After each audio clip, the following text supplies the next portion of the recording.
It is the end of 2020, or very nearly, and so it's time to do a book recap for the year, I guess. We're gonna. I keep track of everything on Goodreads because otherwise I wouldn't know I wouldn't remember.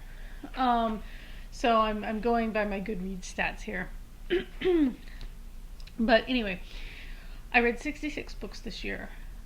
It'll be 67 soon because I'm 60% of the way through the book I'm currently reading. So I think we'll cap at 67 because the other book I have to finish after that I don't think I'll finish before the end of the year. We'll talk about that in a sec.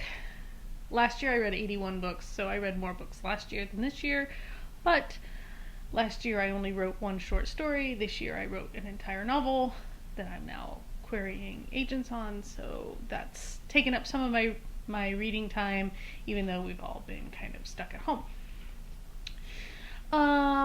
About half of what I read this year was manga because given how trying everything has been, I find manga very easy to read and very relaxing to read. I read all of Ouran High School Host Club. It's like 18 volumes. You can kind of see it back here in my case of manga. I read the first 5 of Black Butler because we had watched the anime and I wanted to get started reading that, so I did. I read Fruits Basket Another because I read Fruits Basket, I want to say last year, all of it. So this year I read those. There's only like 3 volumes of those, so that was really short and quick. I read the first 2 of Kami-sama Kiss. It was cute, but I don't know that I'll keep reading it. I continued reading Takane Tohana and Cardcaptor Sakura Clear Card. So, and I read the first 3 of the Nozaki-kun because I, again, really enjoyed the anime and wanted to read some of what it was based on. I also read some Japanese light novels. I read My Next Life as a Villainess. I think I read the first 3 or 4 light novels of those. And sorry, there's like noise in the background because, again, house full of people, including 3 children, so that keeps me busy, and it means that the noise level tends to be. Anyway, so My Next Life as a Villainess, because enjoyed the anime, and Classroom of the Elite. I read the first 5. Well, there was like a half one in there, so it's like 5.5. I have number 6 here in my to be read stack. So first 5.5 of those light novels. Read those. I read 8 nonfiction books this year, various types. I won't go through them all, but I usually I think read more nonfiction than that. I tend to like biographies, and I didn't read any biographies this year. I read some true crime and some, will my cat eat my eyeballs? Because I love Ask a Mortician, so I wanted to read one of her books, so I read that. Favorites of the year. Solutions and Other Problems, which, again, that's a nonfiction, that's humor. Allie Broche, who used to do the Hyperbole and a Half blog, finally was able to write and publish another book, Solutions and Other Problems, and that book, I laughed so hard I cried in some places. It was, to me, even better than Hyperbole and a Half, so if you haven't read it and you need, just something kind of funny, it's not entirely funny because it is dealing with real life problems like depression and, in some cases, suicide. It's my cat trying to come in. He knows how to open the door. Crowley. Hang on. Okay, so sorry about that. The cat is in here, so if things shake, it's because he's walking around and knocking things around and causing general havoc because he is a demon. He is named Crowley for a reason. Anyway, Solutions and Other Problems. by Ali Broche, one of my favorites of the year. Like I said, does deal with some possible triggering issues, so take care when reading it. Depression, suicide, divorce, if that's something that bothers you. But overall, just family dysfunction, I guess. Overall, though, very funny. I really enjoyed it. The Ghost of the Tsunami by Richard Lloyd Perry, which explores the big tsunami that hit Japan. I did a whole video on this book, but that was one that I think will really stick with me. I think all the Japanese stuff. I was supposed to go to Japan this year, so I'm trying to get my fill of what I'm missing. Hopefully next year I'll be able to make that trip. But who knows? Everything's still very much up in the air. So yeah, I did really enjoy Ghost of the Tsunami. Again, it's very heavy material, so if you're looking for something lighter, actually, I'm surprised, but I think one of my other favorites of the year is the book I just read. Sorry, the cat keeps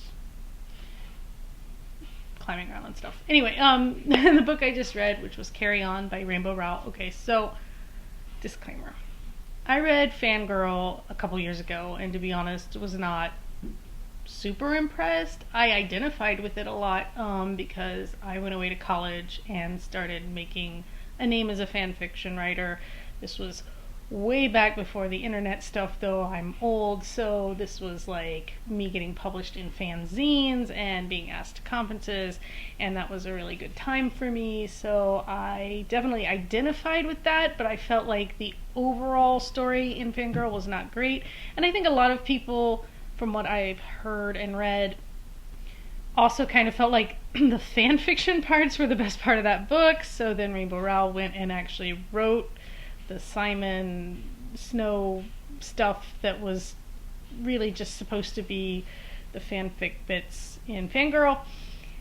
And I really, really enjoyed Carry On, which is the first Simon Snow book, and I'm currently reading, ladies and gentlemen, Crowley, like I said. I'm currently reading Wayward Son. Trying to put it back on my nightstand, but Crowley, doing.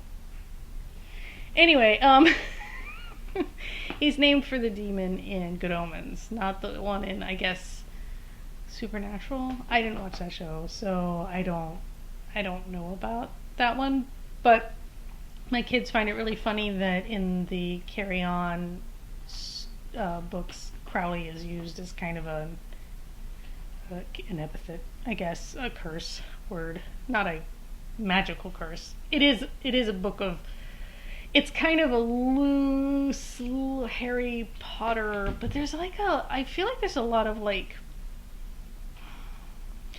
it's more like tonal, but I feel like there's a lot of Sherlock in there maybe, and that might just be me projecting because I wrote a lot of Sherlock fanfic back in the early 2000s. They're probably still my best known fanfics. They're definitely my most popular. That's a whole other story. But if you ever want to find my fanfiction, look up Z Mythos on Archive of Our Own, and you'll see everything I've written there. Well, not everything. I haven't taken all of the old fanfic that was in zines and republished them online yet. I'll get there eventually. Anyway, tangent. But those were my favorite books of the year. Then I had a lot of disappointments, sadly. The Mirror and the Light, which is the third Thomas Cromwell novel from Hilary Mantel. I loved Wolf Hall. I really liked Bring Up the Bodies, and then The Mirror and the Light felt very bloated and kind of dragged a lot in the middle for me. Again, I have a whole video about that.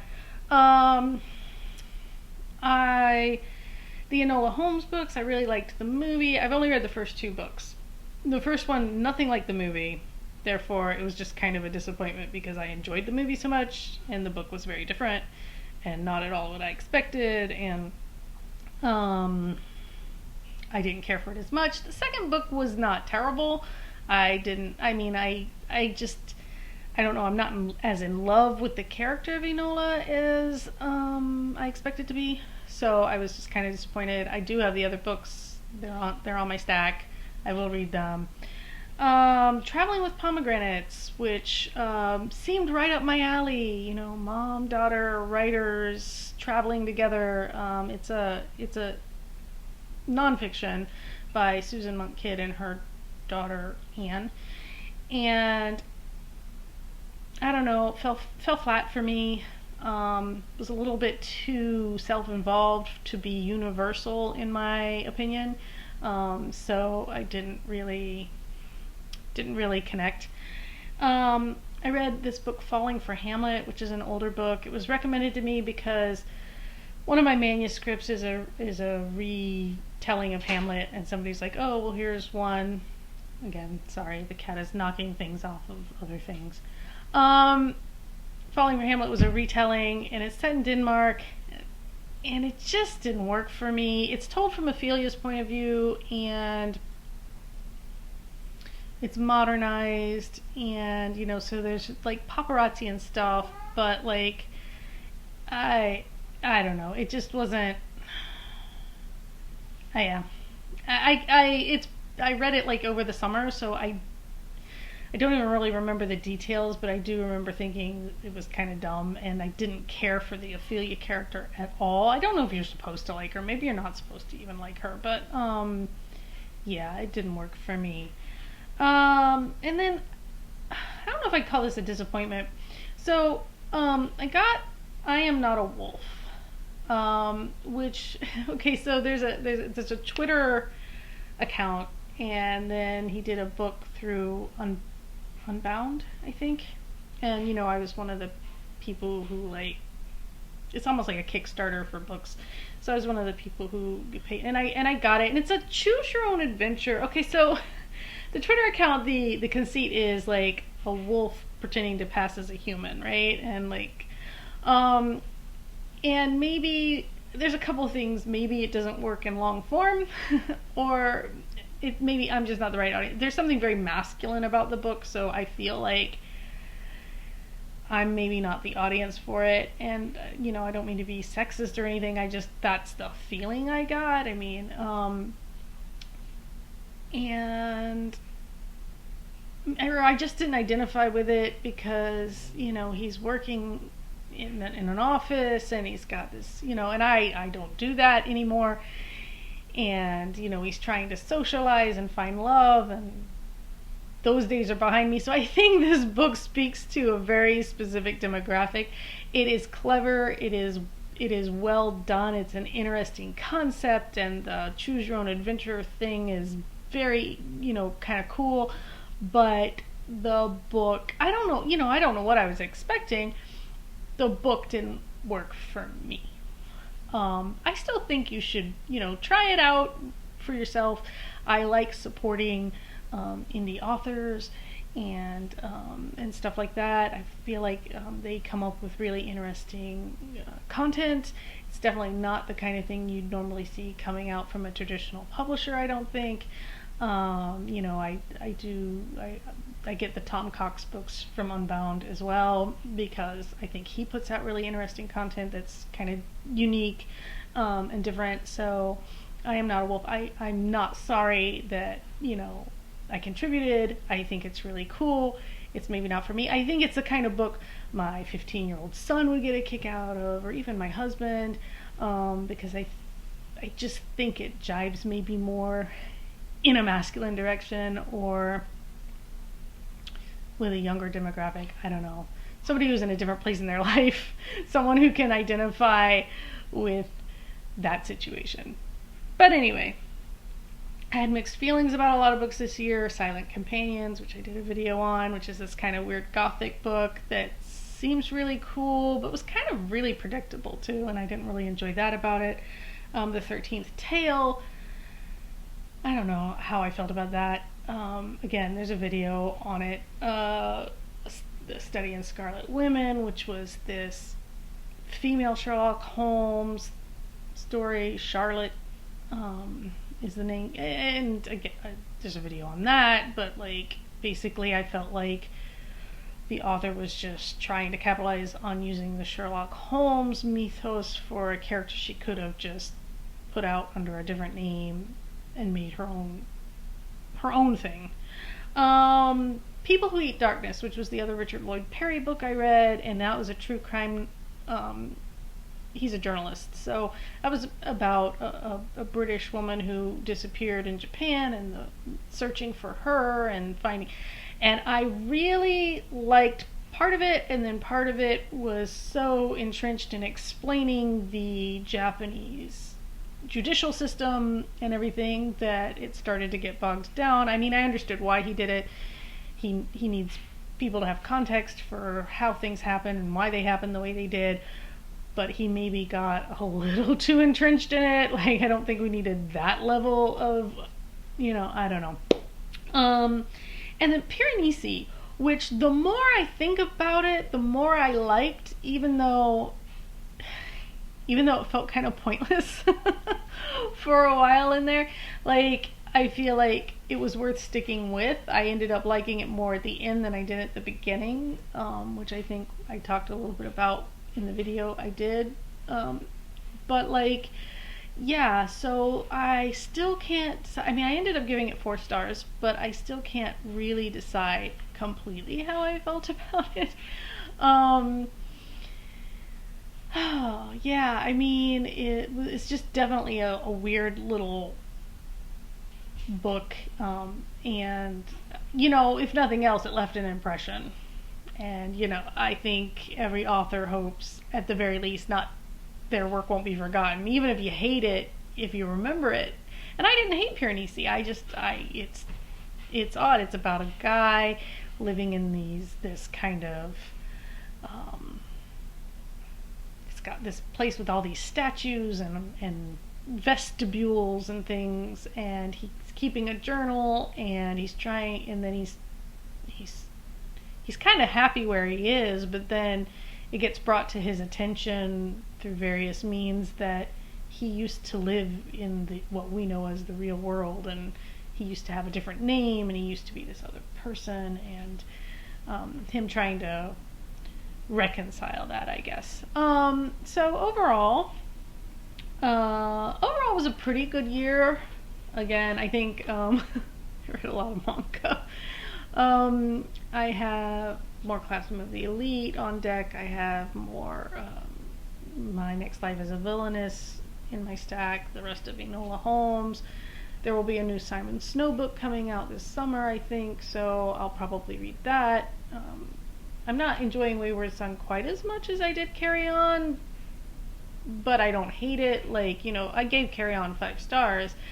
Carry On is like fan fiction. If you want to read something that's like fan fiction but isn't fan fiction, and I don't know why anybody would want that, but somehow I didn't know I wanted it until I read it, I guess. And so Wayward Son is, I probably right now on track to be a 4-star read, so it's not terrible. And